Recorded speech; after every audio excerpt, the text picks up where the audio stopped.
నమస్తే welcome to Chitragupt నేను మీ ఉదయ్ కిరణ్ తెలంగాణ రాష్ట్రంలో ఉప ఎన్నికల వాడివేడి కొనసాగుతున్నటువంటి సమయంలో సీఎం రేవంత్ రెడ్డి గారు తీసుకుంటున్నటువంటి నిర్ణయాల మీద తెలంగాణ హిందువులు బగ్గుమంటా ఉన్నారు, సెక్యులర్ వాదులు కాదు.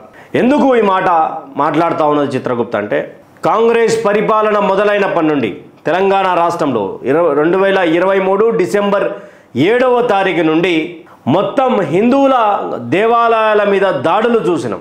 ముత్యాలమ్మ గుడి నుంచి మొదలుపెట్టుకొని నిన్నటి వరకు దసరా నవరాత్రుల సమయంలో మలక్పేట్ అక్బర్బాగ్ పోలీస్ స్టేషన్ పరిధిలో అమ్మవారి ప్రొసెషన్లో గుడ్ల దాడి చేసినటువంటి పరిస్థితిని తెలంగాణ రాష్ట్రంలో చూసినాం. ఇదే తెలంగాణ రాష్ట్రంలో పాలస్తీన్కి సంబంధించి సపోర్ట్ చేస్తూ చార్మినార్ వద్ద పాత బస్తీలో పాలస్తీన్ జెండలు ఎగరడం చూసినాం. అక్కడే పోలీసులు కళ్ళు తెరిచి ఇట్లే చూసుకుంటూ నిలబడిపోయారు, కానీ కనీసం ఏమనలేకపోయినాం.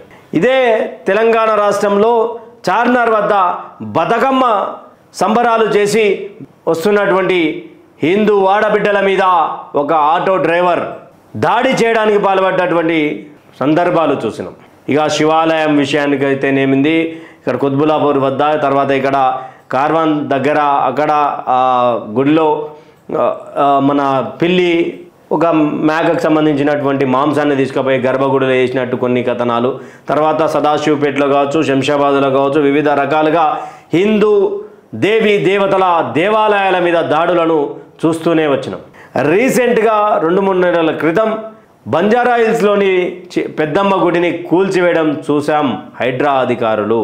అయితే ఇదంతా ఎందుకు మాట్లాడుతున్న ఉదయభయ్య అంటే క్లియర్గా కాంగ్రెస్ పార్టీ హిందువుల ద్వేషి, కాంగ్రెస్ పార్టీ అధినేత రాహుల్ గాంధీ భారతదేశంలో కూడా హిందువులంటే హింస అని చెప్పి పార్లమెంట్ సాక్షిగా చెప్పినటువంటి పరిస్థితులు, తర్వాత హిందువుల మీద ఎలాంటి దాడులు జరిగినా కాంగ్రెస్ పార్టీ ఇప్పటి వరకు మాట్లాడినటువంటి పరిస్థితి, ఇంకా చాలా మాట్లాడుకోవచ్చు. హిందువులకు సంబంధించినటువంటి దేవీ దేవతలను దూషించడం, హిందువులకు సంబంధించినటువంటి మనోభావాలు దెబ్బతీయడం, హిందూ మతం మీద విషం జల్లడం. ఇదే కాంగ్రెస్ పార్టీకి సంబంధించినటువంటి Andhra Pradesh Congress committee chief TPCC Sharmila గారు మాట్లాడడం చూసినాం గుళ్ళ విషయంలో. ఇలాంటి సందర్భాలలో కాంగ్రెస్ పార్టీ వస్తే హిందువులకు ఎంత ముప్పో చూడండి. ఎందుకు ఈ టాపిక్ వచ్చిందంటే జూబ్లీహిల్స్ ఉప ఎన్నికలకు తెరలేసిన తర్వాత ఇక ప్రభుత్వం హైడ్రా పేరుతో అలా కొల్లగొడుతూ ఉన్నది. వాళ్ళకి సంబంధించినటువంటి ఎమ్మెల్యేలు ఫెన్సింగ్ చేసినా కూడా వాళ్ళని కరివేపాకు కట్టలు కూడా అలా చాలా జాగాలకు వెళ్ళి కబ్జా పెట్టినటువంటి జాగాలకు వెళ్ళి బయటికి వెళ్తారు, కానీ పేదోళ్ళ గుడిసెల మీదకి వెళ్ళి. అయితే ఇక్కడ బంజారా హిల్స్ సంబంధించినటువంటి పెద్దమ్మ గుడి విషయంలో ఏదో ఎలాంటి నిష్పక్షపాతంగా మేము చేస్తున్నాం, మేము హిందువులకు సపోర్టుగా ఉంటాం, హిందూ ధర్మం సనాతనానికి సపోర్టుగా ఉంటామని చెప్పి కాంగ్రెస్ పార్టీ 50 గజాల స్థలాన్ని కూడా ఇవ్వడానికి వెనుకు ఆడినటువంటి తరుణాన్ని తెలంగాణ ప్రజలు, హిందూ సోదరులు, హిందూ బంధువులు అందరూ కూడా చూసిరు. లక్షలాది మంది పోలీసులతోటి హిందూ బిడ్డల మీద, అక్కడ బోనాల తనిఖైనటువంటి బిడ్డల మీద, అక్కడ హిందూ దేవాలయం కట్టాలని చెప్పేసినటువంటి నా బజరంగ్ దళ్ మీద, నా రాష్ట్రీయ వానర సేన మీద, నా సోదరుల మీద పంచాయతీ చేసిర్రు, లాఠీ చార్జ్ చేసిర్రు, కొట్టిరు. ఇదే చిత్రగుప్త్ రాష్ట్రీయ వానర సేనను పెట్టుకొని కలెక్టర్ గారిని కలవడం జరిగింది, మెమోరాండం ఇవ్వడం జరిగింది. ఇదమ్మా ఇది పరిస్థితి, మరి ఇది అని చెప్పి చెప్పడం జరిగింది. దాని మీద స్పందన చాలా తక్కువ.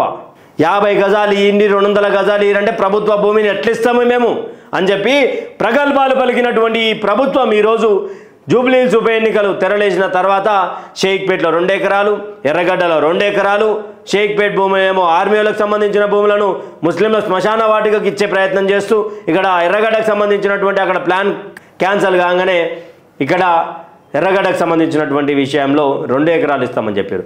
ఏం రేవంత్ అన్న, ముస్లింలే ఓట్ బ్యాంక్గా పనికొస్తా ఉన్నారా? మా సిగ్గు లేనటువంటి హిందువులు నీ పార్టీకి ఓటేసినటువంటి హిందువుల మీద నీకు చిత్తశుద్ధి లేదా? నువ్వు దసరా పండుగ రాగానే నీ ఇంటి ముందర ఉన్నటువంటి ఆంజనేయ స్వామి దేవాలయంలో పూజలు చేస్తావు కదా, అదే ఊరిలో జమ్మికి పోతావు కదా, ఏ కార్యక్రమం చేయాలన్నా ఆంజనేయ స్వామి వద్ద పూజలు చేసుకొని వెళ్తావు కదా బయటికి కొండారెడ్డిపల్లిలో. ఈరోజు హిందూ దేవీ దేవతల దేవాలయాల మీద దాడి జరిగితే ఇప్పటివరకు స్పందన ఉండదు. ముత్యాలమ్మ గుడి మీద దాడి చేసినోడు ఒక మెంటల్ గాడు, వాడు మైండ్ చక్కగలేదు. తర్వాత ఈ యొక్క పాత బస్తీలో గర్భగుడిలో మాంసం ముద్ద కనిపించింది. ఆ మాంసం ముద్ద ఎక్కడిదని చూస్తే పిల్లి తెచ్చిందని చెప్పారు. తర్వాత కుత్బుల్లాపూర్ దగ్గర ఆ పక్కన ఆ నియోజకవర్గ డివిజన్లో అమ్మ గుడికి సంబంధించినటువంటి విగ్రహాలను ధ్వంసం చేశారు. దాని విషయంలో ఇప్పటికి క్లారిటీ లేదు. ముత్యాలమ్మ గుడి విషయంలో దొరికినటువంటి ఆ నా కొడుకుని ప్రభుత్వం ఇప్పటి వరకు ఏం చేయలే. ఆ పక్కనే ఉన్నటువంటి మసీదులకు వెళ్ళి 40-50 మంది ఉన్నారు అని చెప్పేసి ఉన్నా కానీ పోలీసులు ఈ చేతగానోల్లాగా ఉండిపోయినటువంటి పరిస్థితి. పాలస్తీన్ జెండలు ఎగిరినా కూడా చేసుకుంటూ చేతులకు సంఖ్యలు వేసుకున్నటువంటి పరిస్థితి. అయితే ఇవన్నీ కూడా ఇంకా వార్నింగ్లు ఏంటంటే ఒక కత్తి నాకియు, ఒక కత్తి నా దోస్తుకియు, ఒక కత్తి మా సోదరులకియు, ఒక్కొక్కరిని ఒక్కొక్క వేటుకు నరుకుతామని చెప్పేసి సోషల్ మీడియా వేదికగా మాట్లాడుతూ ఉన్నటువంటి పరిస్థితి. యోగి ఆదిత్యనాథ్ గారి గురించి తిడుతూ ఐ లవ్ మహమ్మద్ అనే కొంతమంది చంద్రాయణగుట్టకు సంబంధించినటువంటి వాళ్ళు మాట్లాడుతూ ఒక ముఖ్యమంత్రిని అవమానిస్తుంటే కూడా ఈరోజు మీరు చేతగానోళ్ళయి ఈరోజు ముస్లింల ఓట్ బ్యాంక్ కోసం తహతహలాడుతూ ఉన్నారు. తర్వాత ఎందుకు 2 ఎకరాల భూమి ముస్లిం శ్మశాన వాటికకి ఇయ్యాలో చెప్పాలి. మీరు హిందూ శ్మశాన వాటికల మీద కబ్జాలు జరుగుతున్న నోరెత్తనటువంటి ఈ ప్రభుత్వం ముస్లింలకు మాత్రం 2 ఎకరాల భూమి, అది ఎవరి భూమి అంటే ప్రభుత్వ భూమి కాదు, ఆర్మీ భూమి. అది క్యాన్సల్ కావడంతో ఇమీడియట్గా మళ్ళీ ఎర్రగడ్డ, ఇదే జూబ్లీకి సంబంధించినటువంటి నియోజకవర్గం కదా, ఇదే 2 ఎకరాలు మళ్ళీ అక్కడ ఇస్తున్నారు. ప్రభుత్వ భూమిని అప్పనంగా ముస్లింలకు ఇవ్వడానికి అమెరికద్దెనెక్కింది. హిందూ దేవి దేవతలకు సంబంధించినటువంటి ఎండోమెంట్ శాఖ మీ తానున్నది కదా, ఆ ఎండోమెంట్ శాఖకు సంబంధించినటువంటి భూములు ఎంతమంది ఎత్తుకోబోతా ఉన్నారు, ఆ కబ్జా కోర్లను మీరు ఎంతమందిని అరెస్ట్ చేయించారు, వాళ్ళందరినీ ఏ విధంగా రిమైండ్ చేసారో మీరు ప్రభుత్వం నుంచి చెప్పే పరిష్కారం ఏమైనా చూడొచ్చా? మేము పంచలింగాల భూమి 3 ఎకరాల 45 గుంటలు, ఈరోజు మిగిలింది 450 గజాలు. క్లియర్గా కోర్టు చెప్పింది, వీడు ల్యాండ్ గ్రాబర్, వీడి మీద కేసులు ఉన్నాయి, వీడిని తీసుకుపోయి బొక్కలేరంటే కనీసం నీ హైడ్రా టీంకి, పోలీస్ అధికారులకు, జిహెచ్ఎంసీకి ఎవరికి బలం లేక పంచలింగాల భూమిని అక్కడనే పెట్టిరు. శివరాత్రి రోజు పాటలు పెడితే వాళ్ళ మీద దాడులు చేసి బంద్ చేయమని చెప్పేసే ప్రయత్నం. అదేవిధంగా మాలలేసి మేను గేట్ నుంచి వస్తుంటే అక్కడి నుంచి రావద్దని చెప్పేసి బంద్ చేసినటువంటి కారణం. ఇక ఇవన్నీ ఎందుకు? హైదరాబాద్ ఎక్కడ పోతా ఉన్నది? ఈ కాంగ్రెస్ పార్టీ పరిపాలన వచ్చిన తర్వాత మీరు ఉప ఎన్నికల కోసమే అనుకుంటున్నారు. డిసెంబర్ 7, 2023 నుంచి ఇదే నడుస్తూ ఉన్నది. 2 ఎకరాల భూమిని ఇవ్వాల్సినటువంటి అవసరం ఏమున్నది? హైదరాబాద్లో ప్రభుత్వ ల్యాండ్ల కోసమే కదా అందరి పేదోళ్ళ కడుపులు కొట్టి ఉన్నది. మరి అదే 2 ఎకరాల భూమిని పేదోళ్ళకే ఇస్తే అయిపోతున్నాయి కదా. మా హిందూ దేవి దేవతలకు సంబంధించిన గుళ్ళకు పక్కన పెడితే ఎవడైతే గాజుల రామం విషయం కావచ్చు, ఎవరైతే సొంత ఫ్లాట్లు కొనుక్కొని పోయినటువంటి హైదరాబాదితులు కావచ్చు, వాళ్ళకే 2 ఎకరాల భూమి ప్రభుత్వ భూమి అనుకొని వదిలేయచ్చు కదా. అట్లా జరగదు. ఓ సెక్యులర్ హిందూ కుక్కని కొట్టినట్టు కొడతారు ఏదో ఒక రోజు నిన్ను. ఆ రోజు అర్థమవుతుంది. ఓ లవ్ జిహాద్ విషయంలో నీ ఇంట్లో జరిగితే బాధపడతావు, పక్కింట్లో జరిగితే నాకెందుకు అని అనుకున్నటువంటి రోజు నుంచి నీ ఇంట్లో జరిగిన రోజు ఎవడు కావాలి నీకు? ఇక్కడ 2 ఎకరాల భూమి ఇచ్చిరంటే అబ్సల్యూట్గా ఎంత లేదన్నా ఎకరం 1,77,00,000 పోయింది. సారీ 177 కోట్ల రూపాయలు విలువ చేసేటువంటి భూమి ఒక ఎకరం అంటే ఎర్రగడ్డ లాంటి ప్రాంతంలో సుమారు 200 కోట్లు ఒక ఎకరా ఉంటుంది. 200 కోట్లు అంటే 400 కోట్ల భూమిని అప్పనంగా ముస్లిం శ్మశాన వాటిక కోసం ఇస్తున్నాం. కానీ దానికి కారణమైంది ఇన్ని రోజులు ముస్లిం సోదరులకు ఆలోచించాలి. కాంగ్రెస్ పార్టీ గెలవడానికి ఈరోజు మిమ్మల్ని పావులుగా వాడుకుంటున్నది. ఒక సైడు బీసీలను వాడుకొని గద్దెనెక్కిర్రు, ఈరోజు మిమ్మల్ని వాడుకొని జూబ్లీహిల్స్ ఉప ఎన్నిక గెలిచే సందర్భాన్ని క్రియేట్ చేస్తున్నారు. భారతదేశంలో ఎవరికి వ్యతిరేకం కాదు, కానీ ఒక మతం మీద విషం జల్లుతూ ఒక మతాన్ని ప్రేరేపించి దగ్గర తీసుకునే ప్రయత్నమే కాంగ్రెస్ పార్టీ గతం నుంచి చేస్తున్నది, ఇప్పటివరకు చేస్తున్నది. వీళ్ళు అంటే బీసీకి ఇచ్చినాం, నవీన్ యాదవ్కి ఇచ్చినాం, బీసీ అని చెప్పి కాంగ్రెస్ వాళ్ళు నోరు తెరిచి మొత్తుకుంటున్నారు కదా. బీసీకి న్యాయం చేసినాం, బీసీలకు న్యాయం చేసినాం, బాగున్నది. అరవింద్ గారు అంటారు 78 సంవత్సరాల నీకు ఏడా బీసీ కనిపించలేదా? ఉమ్మడి ఆంధ్రప్రదేశ్లో ఏడా బీసీ కనిపించలే నీకు? ముఖ్యమంత్రిగా చేయనికి బీసీ కనిపించలే నీకు అని చెప్పి అరవింద్ అన్న అడిగాడు. కాంగ్రెస్ వాళ్ళు దీనికి సమాధానం చెప్తారా? ఒక serial actor, cine actor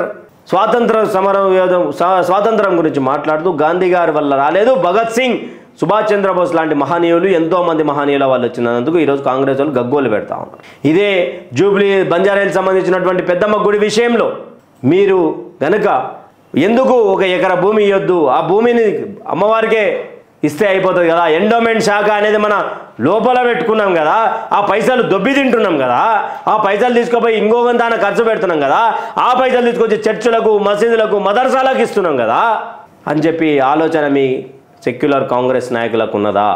why 2 ఎకరాలు వై ఏ లాభం కోసం కాంగ్రెస్ చేస్తూ ఉన్నది? 2 ఎకరాల భూమి అంటే ఎగ్జాక్ట్గా 400 కోట్లు. అది ఎర్రగడ్డ కావచ్చు, షేక్పేట్ కావచ్చు, జూబ్లీహిల్స్ నియోజకవర్గంలో 100 గజాలు ₹1,00,00,000. అంత ఇంతలేనో 60 లక్షలు 100 గజాలే. 1 ఎకరానికి 4,800 గజాలు, 48 ఫ్లాట్లు, 480 కోట్లు. అప్పనంగా ఎవరి సొమ్మది? ప్రభుత్వం సొమ్మే కదా. మరి మా దేవతలకు ఇవ్వడానికి ఏమో మీకు సంఖ్యలు పడతాయి, ముస్లిం సోదరులకు ఇవ్వడానికి, ముస్లిం శ్మశాన వాటికలు ఇవ్వడానికి ఈరోజు 2 ఎకరాలు రావచ్చా? భారతీయ జనతా పార్టీ రామచంద్రరావు గారు మాట్లాడారు ఈ టాపిక్. రామచంద్రరావు గారు క్లియర్గా మాట్లాడారు ఈ విషయం మీద. ఏమనంటే మతోన్మాద పార్టీ ఈరోజు ఇండియాలో భారతదేశంలో ఎలాంటి పరిస్థితులు ఉన్నాయో తెలియదు, కానీ తెలంగాణలో మాత్రం రోహింగ్యాలను గుర్తించలేనటువంటి దద్దమ్మ స్థాయిలో తెలంగాణ ప్రభుత్వం ఉన్నది. అదేవిధంగా మాజీ నక్సలైట్గా పనిచేసినటువంటి వాళ్ళకి ఇచ్చినటువంటి భూములు కబ్జాలు చేస్తూ ఉన్నారు ఈ కాంగ్రెస్ పార్టీకి సంబంధించినటువంటి వాళ్ళు. జనజీవన స్రవంతిలకు రమ్మంటారు, మీరే పొలాలు ఇస్తారు, మీరే భూములు ఇస్తారు, మళ్ళీ గుంజుకునేది మీరే. తెలంగాణ రాష్ట్ర రాజకీయాల్లో జరుగుతున్నటువంటి ఈ మార్పుల మీద, హిందూ గుళ్ళ మీద జరిగినటువంటి దాడుల మీద, హిందూకు సంబంధించినటువంటి ఎండోమెంట్ శాఖ భూములు కబ్జాలు పెట్టిన వాళ్ళ మీద ఎలాంటి యాక్షన్ ఉండదు.